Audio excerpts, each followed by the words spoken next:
네, 오늘 본문에는 두 명의 인물이 등장합니다. 먼저 거론되는 이 디오드레베는 교회의 일치에 위협이 된 인물이었다면, 다음으로 거론되는 데메드리오는 진리에 대한 헌신과 이 영적 생활에 활력을 더불어 준 인물로 거론됩니다. 오늘 이 시간에는 이 처음으로 거론된 디오드레베, 교회의 일치에 위협이 되었던 이 디오드레베에 대해 함께 나눠보고자 합니다. 편지의 내용에 따르면 요한의 공동체가 함께하는 이 교회에 오늘 편지의 수신자, 이 편지를 보내는 사람인 장로는 가이오에게 몇 번의 편지를 보내 회중에게 편지를 썼으나 이 디오드레베라는 이기적인 지도자에 의해서 이 편지가 차단되고 거부되었던 것 같습니다. 이 디오드레베라는 사람이 누구일까요? 저를 모르는 누군가가 이 김베델이라는 이름을 듣고 그 사람은 어쩌면 기독교인이거나 그 집안이 기독교를 믿는 사람이겠다라고 이름을 통해 조금 추측할 수 있는 것처럼 이 디오드레베라는 이름을 통해서 그의 신분이나 그의 상황, 가족 출신을 우리는 한번 알아볼 수 있는데요. 그의 이름 디오드레베는 디오스와 트레베라는 헬라어 두 단어가 합쳐진 표현입니다. 디오스는 당시 이 로마의 신으로 불리던 제우스를 가리키는 말이며, 트레베라는 것은 부양하다, 기르다라는 의미로 디오드레베의 이름을 해석한다면 이 로마의 신 제우스에게 길러진 자, 또 부양된 자라는 의미를 갖습니다.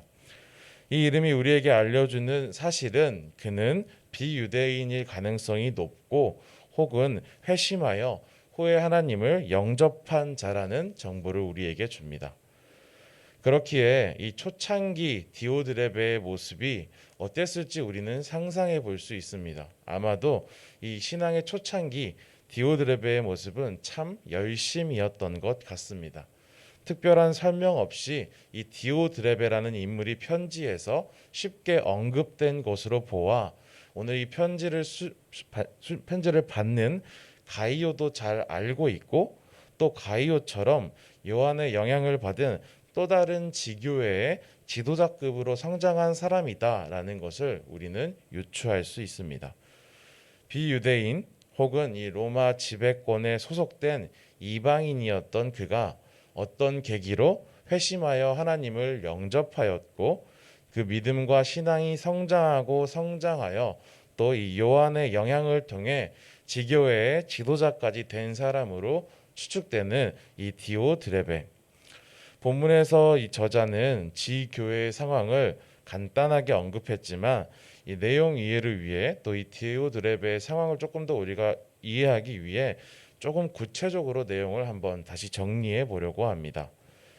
저자가 순회 전도자들을 지교회 각 개교회들에 보냅니다. 7절에서 이렇게 표현합니다. 이는 그들이 주의 이름을 위하여 나가서 이방인에게 아무것도 받지 아니함이라 라고 말한 것처럼 이 순회 전도자들은 예수님의 이름을 위해 나아간 사람들입니다.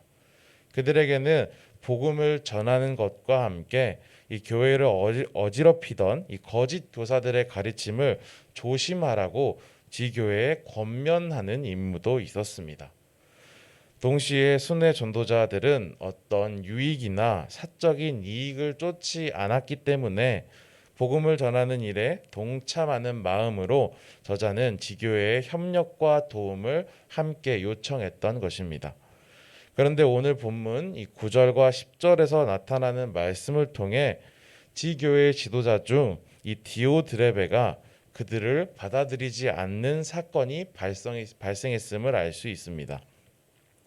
이전까지 계속해서 가이오에게 보낸 저자의 편지들, 그리고 파송된 순회 전도자들이 으뜸되기를 좋아하는 디오드레베에게 거부되었고, 더 나아가 이 디오드레베는 맞이하지 아니하고 고의적으로 환대를 베풀지 않았으며 또 교회에서 그들을 내쫓았던 것입니다.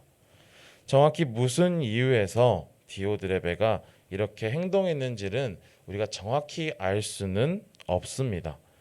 그러나 이 사건에서 우리가 분명히 알 수 있는 것이 있습니다. 바로 저자가 파송한 순회 전도자들을 거절함으로 디오드레베가 이 저자의 요청과 권위를 거절했다라는 것입니다. 그렇다면 이 인물, 오늘 우리가 함께 나누고 있는 이 디오드레베는 어떤 사람인지 우리가 조금 더 생각해보고 알아볼 필요가 있는 것 같습니다. 먼저 본문은 그를 으뜸되기 좋아하는 자, 으뜸되기를 좋아하는 자라고 표현합니다. 헬라어로 기록된 이 첫째 계급을 사랑한다, 가장 높은 첫째 계급을 사랑한다라는 표현이 우리말로 해석되면서 으뜸되기를 좋아하는 자로 해석된 것인데요. 어떤 이 교회 안에서 모범적인 행위나 모든 사람에게 기감이 되는 으뜸의 의미가 아닌 높은 지위와 권위를 교회 안에서 사랑했던 사람이다라는 것입니다. 그는 높은 지위에서 사람들의 주의를 끌기를 좋아했던 사람이었던 것 같습니다. 그래서인지 저자가 순회 전도자들을 파송하며 지교회에 도움을 요청했을 때 으뜸되기를 좋아하는 이 디오드레베는 저자의 권위를 거절함과 동시에 지교회에서 자신의 권위와 지위를 권고히 하고자 하는 것입니다. 자신의 권위와 지위를 지키고 또 권고히 하고자 디오드레베가 교회에서 한 행위는 오늘 본문의 내용에 따르면 크게 네 가지로 구분됩니다. 먼저 악한 말을 하고 환대하지 않으며, 나아가 그들을 환대하려는 자들을 괴롭히고, 또 자신의 반대자들, 자신의 의견에 반대하는 회중을 이 회중에서 추방시킨다라는 이 네 가지 행위입니다. 악한 말을 하고 환대하지 않으며, 나아가 환대하려는 자들을 괴롭히고, 또 디오드레베의 악한 회중에서 추방시킨다라는 것입니다. 디오드레베의 악한 일들은 먼저 그의 악한 말들로서 드러나기 시작했으며, 그의 악한 말은 그의 악한 행실로 이어진 것입니다. 악한 말로 시작된 그의 악한 행실은 형제들을 영접하고자 하는 자들을 금하는 행실로, 자신을 따르지 않는 사람들을 회중으로부터 쫓아내는 모습으로 오늘 요한교회에 나타나고 있습니다. 비유대인으로, 이방인으로 디오드레베는 분명 하나님에 대한 충실함과 성실함으로 그의 신앙생활을 시작했을 것입니다.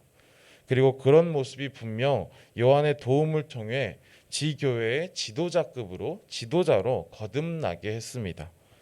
하지만 어느 순간 그의 모습은 하나님보다 자신의 권위와 지위를 높이는 모습으로 공동체 안에서, 특별히 교회 안에서 나의 주장, 나의 욕심 때문에 진리를 거부하고 성도를 비방하며 형제를 거절하고 환대하지 못하는 모습으로 변해버렸습니다.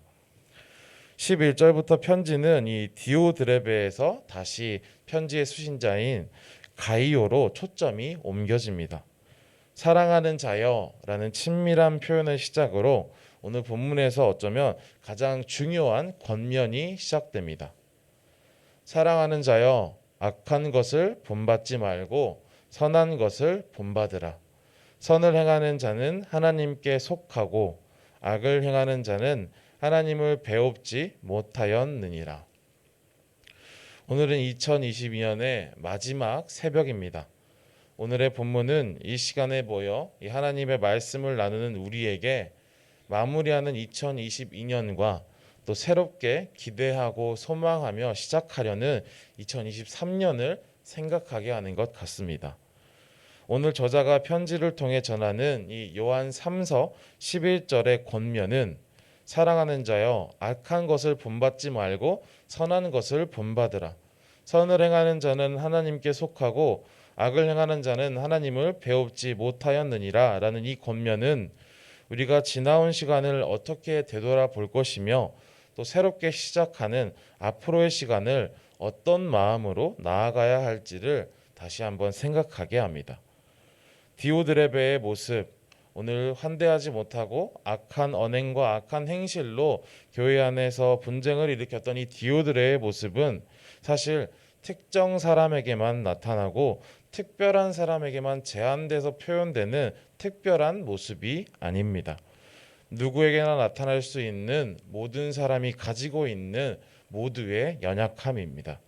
사랑이 없는 모습, 환대하지 못하는 모습, 누군가를 비방하는 모습, 악한 언행을 하는 모습. 사랑하는 여러분, 오늘 저자는 이 말씀을 읽고 묵상하는 우리에게, 특별히 2023년이라는 새해를 앞두고 있는 우리에게 죄악된 것으로부터 벗어나 하나님께 속하기를 소망하며 악한 것을 본받지 말고 선한 것을 본받으라라고 권면합니다. 2022년에 우리가 행했던 이 연약한 모습, 악한 모습을 오늘 이 기도의 시간을 통해 우리가 먼저 하나님 앞에 회개함으로 내려두고 또 새롭게 시작하는 2023년을 위해 예수님처럼 또 끝까지 사랑으로 그 교회를 위해서 오늘 이 헌신했던 요한 3서의 저자의 마음처럼 선한 것을 본받아 새로운 시작을 사랑으로 준비하고 기대함으로 우리가 함께 참여할 수 있는, 이곳에서 우리가 함께 꿈꿀 수 있는 저와 여러분 되시기를 소망합니다. 기도하겠습니다.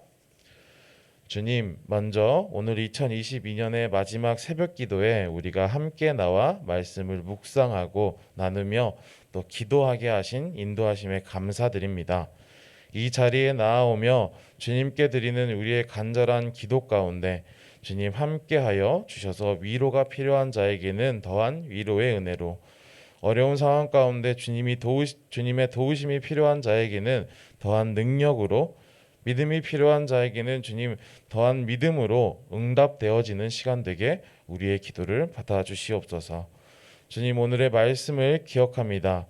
2022년을 마무리하며 우리가 나의 공동체에서 어떤 연약함으로 존재했는지를 생각합니다. 주님을 사랑하지만, 주님을 닮길 원하지만 나의 연약함으로 공동체 가운데 온전하지 못했음을 기억합니다. 오늘 우리가 그 모습을 기억하고 주님께 회개함으로 나아갈 때 주님 위로하시고 용서하심으로 새롭게 시작하는 2023년 가운데 하나님께 속함으로 악한 것을 본받지 아니하고 선한 것을 본받아 행하는 주님의 제자, 주님의 백성되게 우리를 인도하여 주시옵소서. 그러므로 어느 때나 우리가 사랑을 잃지 않고 누구나 환대할 수 있으며 선한 언행과 선한 행실로 내가 속한 모든 곳에 주님의 향기를 흘러 넘치게 할 수 있는 우리 아름다운 지체 한 명 한 명 되게 주님 인도하여 주시옵소서. 이 땅에 오시어 모든 악을 이기시고 선으로 우리를 구원하시며 우리를 언제나 이끄시는 예수님의 이름으로 기도드립니다. 아멘.